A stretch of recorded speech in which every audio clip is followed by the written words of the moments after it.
Assalamualaikum warahmatullahi wabarakatuh. Selamat datang lagi. Kali ini kita ketemu di acara Kata Friday, atau lebih tepatnya lagi adalah CAF Talks on Friday. Satu buah acara persembahannya CAF, di mana kita akan ngobrol-ngobrol sama beberapa narasumber yang Masya Allah inspiratif. Kenalin, gue Taufik Nobo. Nah, kali ini kita akan ngobrol satu buah hal yang menarik banget, yaitu adalah peran marketplace untuk UMKM sebagai economic driver di Indonesia. Wah, ini kesannya berat banget, tapi sebenarnya enggak, karena narasumber kita yang bakal kita ajak ngobrol ini masih muda, super fun, super young, tapi juga berprestasi, insya Allah ya.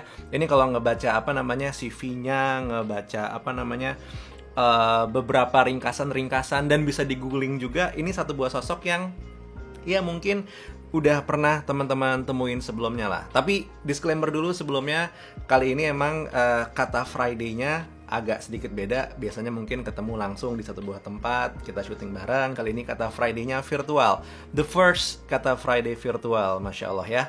Dan gak usah pakai panjang-panjang, kita sekarang akan langsung ketemu ngobrol bareng sama Mas Gary Juanda. Assalamualaikum Mas Gary.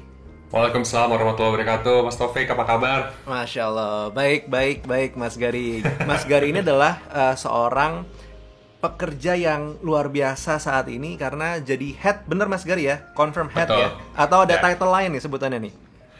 Untuk eksternal kita Head of Tokopedia Salam, Mas, karena kan sebenarnya itu yang paling mudah dimengerti juga kali ya. Head of Tokopedia Salam. Mas Gary, tapi kalau misalnya ngeliat perjalanannya Mas Gary sendiri ini udah panjang ya, dan bahkan termasuk cukup mudah ditemukan gitu. Kalau misalnya kita coba nyari googling gitu, Gary Juanda gitu, it's actually quite easy to find your name, dan juga it's easy to find your profile gitu ya.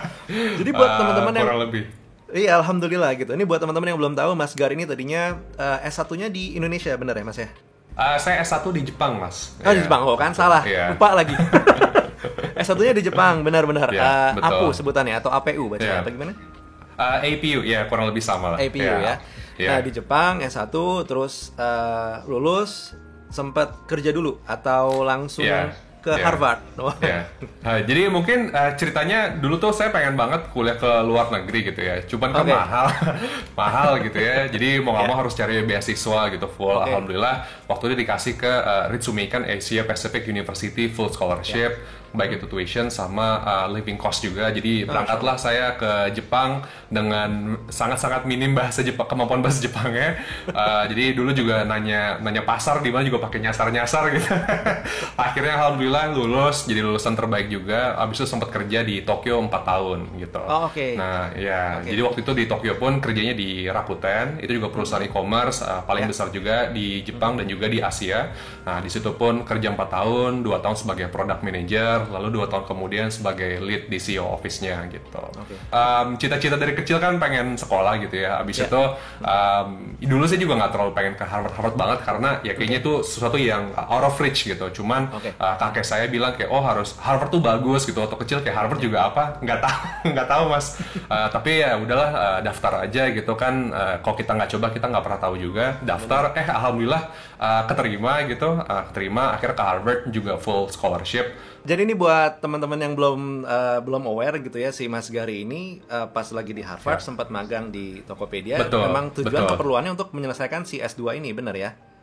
Betul, jadi kan programnya 2 tahun, jadi pas lagi ada liburan, yaudah dia magang gitu ya, magang balik ke Indonesia, karena kan sudah lama nggak pulang Indonesia juga gitu, jadi mencoba mengenal cara kerja di Indonesia itu seperti apa sih, lalu industri teknologi di Indonesia kan berbeda sekali sama yang di Amerika dan juga di Jepang, jadi kan ya tak kenal maka tak sayang, makanya ya saya coba masuk ke Tokopedia gitu. Tokopedia itu waktu itu masih kecil sekali, beda sama sekarang, kurang lebih mungkin kayak 300 orang saja, sekarang sudah ada 5.000. Jadi waktu itu pun di Tokopedia mengapalai bagian digital business. Jadi misal kalau zaman sekarang kan bayar pulsa, bayar BPJS, bayar asuransi atau ngebayar pajak kan sudah normal sekali. Jadi tahun 2016 itu pun kami setim yang membantu melaunching produk digital itu dan juga transaksi beli tiket. Jadi misalnya kayak beli tiket kereta api, semua traveling, nah itu tuh saya dan tim yang launching 2016 gitu. Tapi pas era balik dari ya udah beberapa tahun di luar negeri gitu ya, terbiasa mungkin dengan culture-nya Jepang, terus masuk lagi mungkin dengan culture-nya US gitu, pas balik ke sini bingung nggak sih dengan culture kerjaannya Indonesia gitu? Sebenarnya kalau bingung sih berusaha sedikit mungkin enggak, karena kan sebelum balik ke Indonesia pun sudah mempersiapkan diri lah. Jadi misalnya kayak pas lagi di Amerika pun punya banyak teman-teman orang Indonesia yang memang dari lahirnya di Indonesia. Jadi kan suka tanya-tanya, kerja di Indonesia tuh seperti apa, punya bos orang Indonesia rasa seperti apa, bekerja sesama peersnya orang Indonesia. Jadi 360 lah, ke atas, ke bawah, ke samping, nanyain kalau kerja sama orang Indonesia seperti apa. Tapi ya namanya dikasih tahu sama ngalamin sendiri pastinya kan berbeda. Jadi kalau yang saya ngerasain adalah yang belajar mungkin dua arah, sayanya harus banyak belajar, tapi kan sebenarnya join Tokopedia pun bukan berarti saya meninggalkan apa yang saya pelajari di luar negeri, lalu saya mengabsorb apa yang ada di Indonesia, jadi harus 50-50 gitu. Jadi mungkin apa yang saya bisa kontribusikan atau saya bisa menginfluenskan, baik itu cara kerja, cara berpikir, atau enggak disiplin, kan Jepang ya bener-bener kayak deadline tuh bukan besok gitu, deadline sejam lagi deadline gitu. Ya kurang lebih, jadi itu mungkin yang saya bisa influence juga, tapi pastinya saya juga harus banyak belajar selama ini gitu, karena kan adjust lagi, banyaklah yang harus disesuaikan mas. Ini pas banget, Kaf juga lagi ada satu buah campaign kali, atau mungkin ceritanya mereka gitu yang bernama Lanjut Terus Bro gitu. Jadi intinya di sini Kaf tuh pengen sharing-sharing cerita lah tentang pengalaman karir, mungkin ketemu sesuatu yang sesuatu yang sempat bikin kayak ada wall, ada sesuatu yang agak block, yang akhirnya ngebikin kayak, duh kok begini ya, terus tapi enggak deh, will push through dan akhirnya jadi punya sesuatu impact lah, satu buah hasil gitu. Apakah di era-era pulangnya dari Harvard, pulang tanda kutip karena pulang untuk kembali lagi gitu ya, dan menyelesaikan studinya, apakah sempat mengalami satu buah moment hit the wall yang sempat ngebikin kayak, duh kok begini gitu, tapi enggak, bisa, lanjut terus Gary, lanjut gitu. Itu kayak setiap hari momennya ada terus momennya beda-beda terus gitu. Iya, banyak ya. Pertama kan biasa ngobrol sesama orang non Indonesia, bahasa juga beda. Jadi balik Indonesia pun pertama bahasa juga beda, itu satu. Terus kedua, dulu juga misalnya kerja tuh bener-bener kayak di samping kantor tuh apartemen gitu. Jadi bener-bener deket banget. Kalau sekarang kan dulu jadi harus traveling juga. Jadi kayak ngerasain macetnya Jakarta gitu. Jadi ngerasain banget, ini beda juga gitu. Habis itu jadi dari mendarat aja sudah beda gitu. Tapi kalau misalnya di kantor sendiri pun juga pastinya beda, karena kan banyak industrinya teknologi tahun 2016 itu beda sekali sama teknologi industri teknologi Indonesia sekarang. Jadi waktu itu pun yang namanya karena kan kita itu misalnya bekerja sama dengan perusahaan telekomunikasi atau enggak perusahaan kereta api. Jadi ya waktu itu pun masih mayoritas penjualannya adalah offline gitu. Jadi dari sisi online pun kita bukan, kalau zaman sekarang kan kayak everybody wanna be in digital gitu. Back then nggak seperti itu mas. Jadi kayak harus dari kita yang lebih quote unquote pitching dan juga menjelaskan kayak ini the future is gonna be digital. Tapi questionnya adalah orang nanya kenapa saya harus investnya tahun 2016 gitu, partner.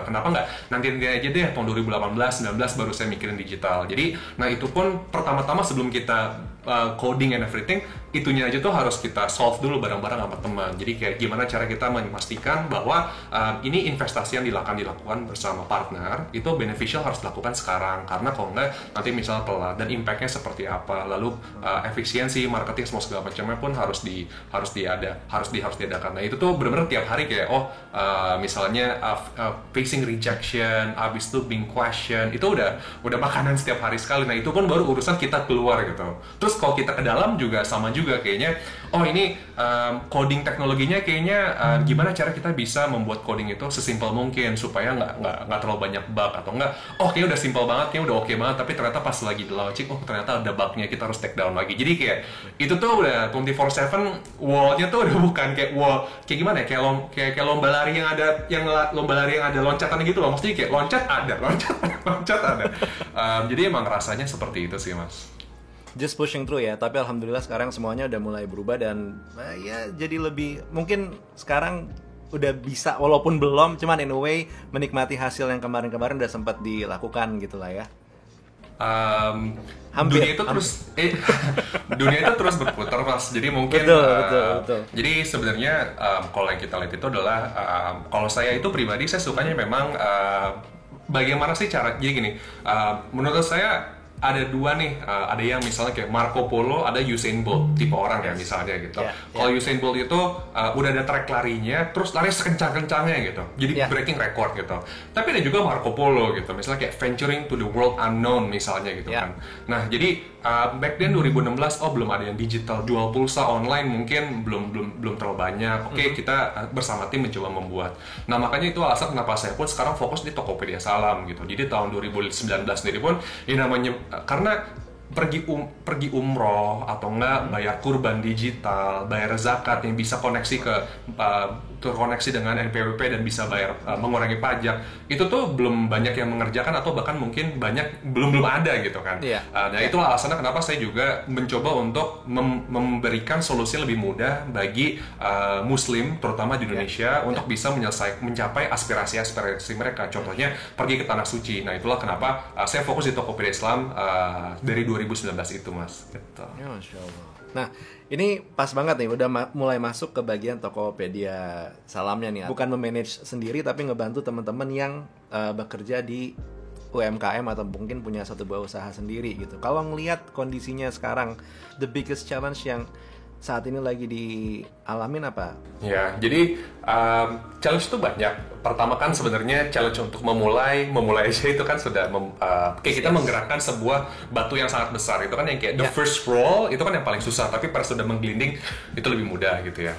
Jadi memulainya aja tuh juga cukup challenging karena waktu itu kita memikirkan ini sebenarnya yang namanya dunia syariat ini, syariat ekonomi, halal lifestyle itu sebenarnya besar sekali. Yang obvious kan pasti ada F&B, ada modest fashion gitu. Cuman yang di luar jual beli itu apa lagi sih gitu. Nah itu pun kita tuh benar-benar spending a lot of time, mungkin tahunan untuk benar-benar melihat ini sekali. Jadi kayak dari tahun 2018-19 pun kita sudah beberapa kali have a trip ke Saudi Arabia juga, melihat sebenarnya tuh apakah ada kolaborasi sinergi antara Indonesia dan juga luar negeri yang bisa kita lakukan. Jadi bahkan sebelum memulai aja udah cukup sangat challenging karena datanya nggak ada, yang sudah memulai belum ada, jadi nggak ada blueprintnya gitu, jadi memulainya sulit. Itu yang pertama. Yang kedua, setelah kita memulai, ini pun untuk memarketinginnya juga ternyata butuh kolaborasi yang lebih dalam lagi gitu. Jadi misalnya kayak karena ini kan sesuatu yang baru, jadi adaptasinya mungkin orang masih perlu diedukasi misalnya.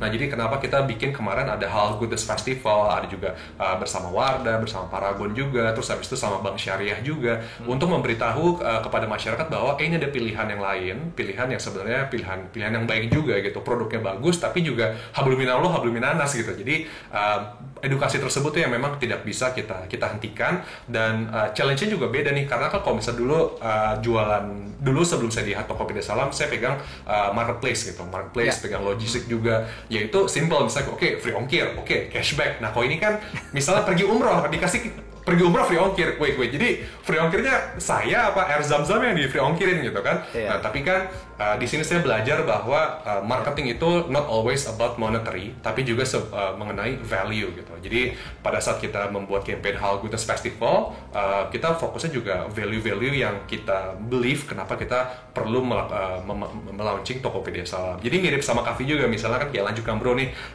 lanjut aja bro yang soal menerjang semua rintangan gitu kan. It's about the value yang sebenarnya it's like a brand image gitu loh mas. Jadi mungkin itu juga saya belajar banyak dari Paragon gitu.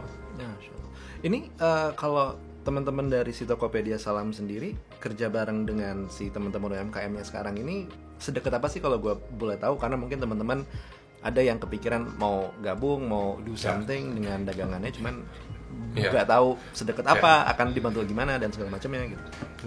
Jadi kalau di Tokopedia itu sekarang kita 2020 kita memang structure itu jauh lebih kompleks daripada yang sebelumnya. Nah tapi karena kita sudah sekarang ada 5.000 nakama kita sebut, jadi employee kita sebutnya nakama, jadi kurang lebih 4.000 sekian, 4.000 atas sampai 5.000 lah. Nah jadi structure-nya pun memang berbeda banget. Ada yang tim misalnya tim marketplace, ada yang tim payment, ada yang tim bank relation, ada yang tim financial services, terus ada tim lainnya deh gitu. Nah, dan kita Salam itu kita sebenarnya jadi sebuah semacam umbrella Mas gitu. Jadi sebuah umbrella kita tuh memang yang makanya jadi dalam Tokopedia Salam sendiri pun kita sebuah ekosistem dengan syariah ekonomi dan halal lifestyle yang paling terlengkap nggak hanya di Indonesia tapi di seluruh dunia Mas. Jadi misalnya kayak produk halal sertifikasi MUI kita udah punya jutaan, itu yang pertama. Lalu syariah reksadana, syariah investment, itu semua kita juga yang paling lengkap dan juga paling besar market share-nya. Habis itu yang pastinya juga produk-produk halal, fashion, itu juga kita sangat lengkap, ada banyak sekali. Dan payment juga kita paling lengkap gitu. Nah jadi kalau misalnya pertanyaannya teman-teman UMKM mau masuk Tokopedia Salam seperti apa? Jadi kalau di sisi Tokopedia itu kita tidak ada membedakan harus masuk Tokopedia lalu habis itu daftar Tokopedia Salam, tidak seperti itu. Karena contohnya gini Mas, hari gini kan semua itu udah pakai aplikasi, pakai machine learning, pakai artificial intelligence. Aplikasi Instagramnya Mas dan saya aplikasinya sama, bedanya adalah yang Mas lihat sama yang saya lihat berbeda. Nah jadi di sisi Tokopedia Salam pun yang saya sangat banggakan sekali dari tim saya adalah kita telah berhasil membuat machine learning yang sangat advance sekali. Jadi dengan aplikasi yang sama kita bisa melihat nih misalnya Mas Taufik sholat benar-benar 5 waktu tapi nggak cuma 5 waktu doang, kegiatan malamnya juga kita tahu misalnya kayak rajin membaca Al-Quran di Tokopedia Salam semua segala macam, kita langsung kasih lihat nih yang di homepage-nya adalah barang-barang tersebut. Jadi semua itu udah sangat terintegrasi dengan baik melalui teknologi. Nah tapi kalau misalnya touch point yang sangat hands on, kita juga sering memberikan pelatihan-pelatihan. Jadi misalnya bersama Kementerian Agama, Kementerian Koperasi juga. Jadi kita memberikan terakhir itu di bulan November dibuka juga oleh Wapres kita memberikan pelatihan lebih dari 2.000 UMKM untuk supaya bagaimana caranya ini kita mendigitalisasikan UMKM yang bergerak di bidang barang-barang halal, kurang lebih gitu Mas. Jadi emang mencoba being impactful juga berarti ya. Nah ini pas banget nih karena the next question is gonna be about impact dan juga kontribusinya dari online marketplace lah yang selama ini dijalanin gitu ya. In regards of mungkin yang pertama yang paling simple dulu tapi mungkin tidak terlalu simple yaitu ekonominya Indonesia gitu. Ada nggak sih beberapa data yang mungkin bisa di share atau mungkin yang nggak harus data dengan bentuk tampilan juga as simple as ya kata-kata yang diomongin aja gitu.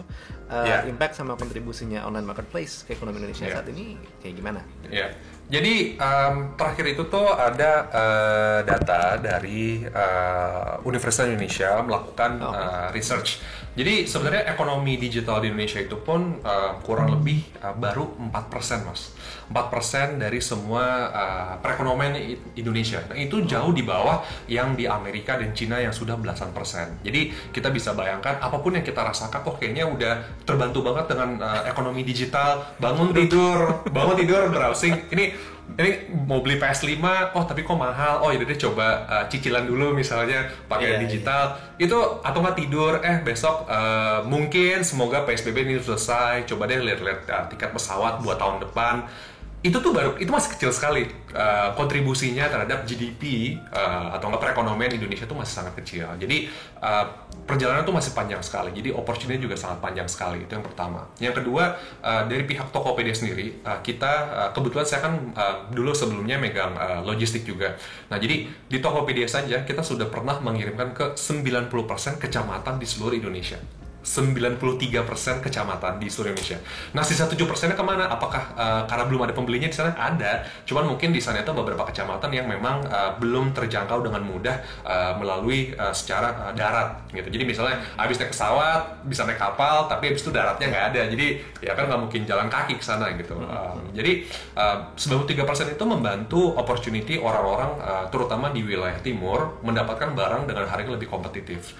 Nah, itu pun kita sangat membantu sekali. Jadi tidak hanya UMKM saja yang bisa go digital, memberikan mereka channel berjualan yang lain, tapi dari sisi pembeli pun juga sangat terbantu karena mereka bisa lebih saving, lebih menghemat karena kita memberikan opportunity orang untuk browsing dan juga membandingkan harga dan juga membeli dengan harga lebih kompetitif. Kurang lebih seperti itu, Mas.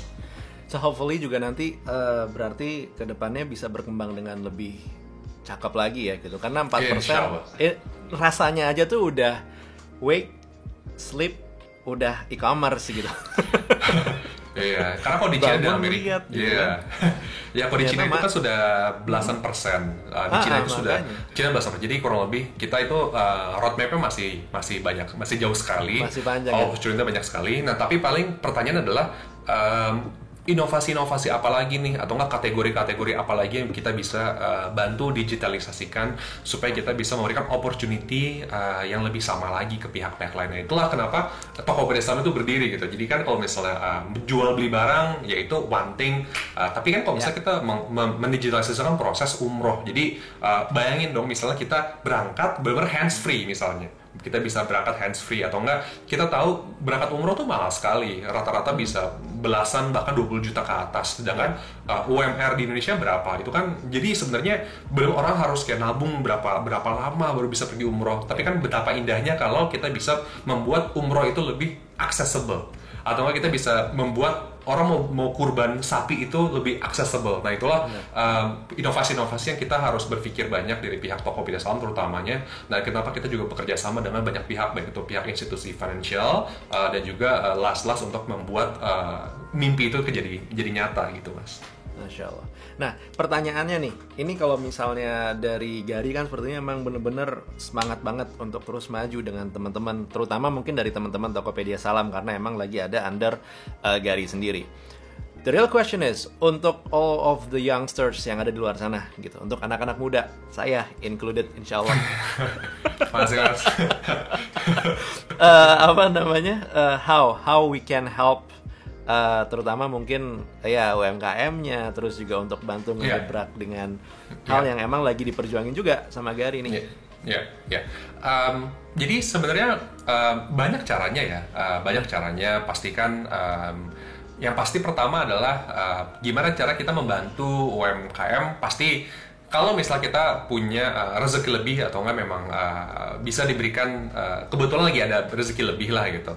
Ya pastinya pertama kita bisa membantu membeli jasa atau servis teman gitu. Karena misalnya kayak sebenarnya di rumah ini pun kita bangun tidur sampai bangun sampai tidur pasti kita mengkonsumsi sesuatu, baik itu barang atau jasa. Misalnya sikat gigi, makan sarapan, minum susu, habis itu ya minum kopi, atau enggak beli baju untuk lagi podcast ini, beli baju, habis itu baju tidur. Sebenarnya kan kemungkinan kalau misalnya teman kita yang lagi berjualan, ya kita bisa membelinya gitu. Itu pertama.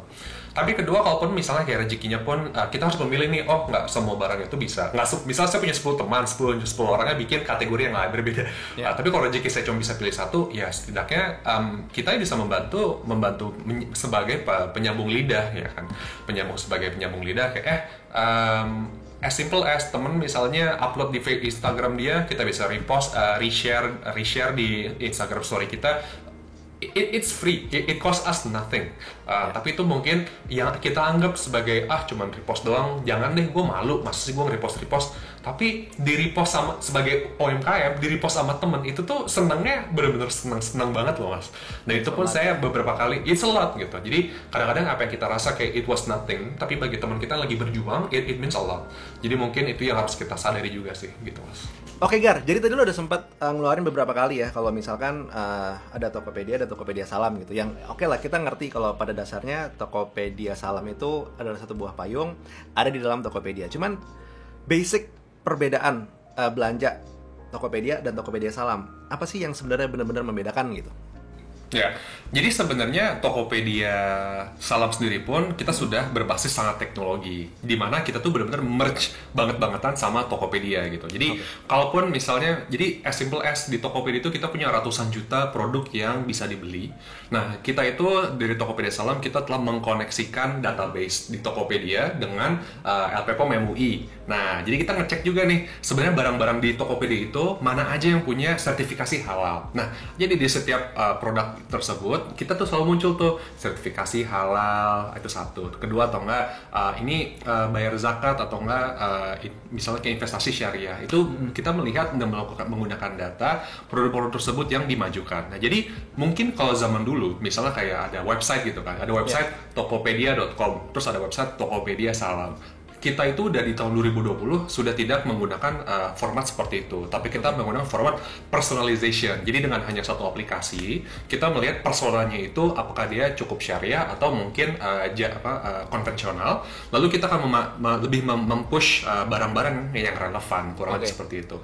Walaupun misal barangnya sama pun, tapi displaynya mungkin agak-agak beda nih gitu. Kita tahu bisa ada beberapa user kalau kita kasih lihat, oh ini barang yang syariah certified, atau enggak misal kita tahu, oh ini payment bank syariah, itu yang akan dinaikkan ke atas, kurang lebih seperti itu. Jadi tujuannya adalah untuk mempermudah, karena kan pada hakikatnya seorang manusia itu harus mempermudah. Jadi kita mempermudah dengan cara tidak perlu tuh download 2 app, tapi kita as simple as orang belanja seperti biasa pun, tapi kita akan memberikan service yang relevan untuk orang-orang yang mencari kehidupan yang lebih syariat, kurang lebih seperti itu. Ini benar-benar insightful sekali ya obrolan hari ini, karena kebuka banget. Cuman biar kita sedikit lebih tenang nih Mas, boleh kali ya kita iseng-iseng main rapid question dulu. Aduh. Rapid question ini biar agak tenang. Rules-nya simple, disebutin satu pertanyaan atau akan disebutin 2 buah kata, pilih salah satu, atau kalau pertanyaan langsung jawab satu kata aja secepat mungkin apa yang dipikirin gitu ya. Yep. Maksimal 3 detik per pertanyaan atau per pilihan, oke? Oke.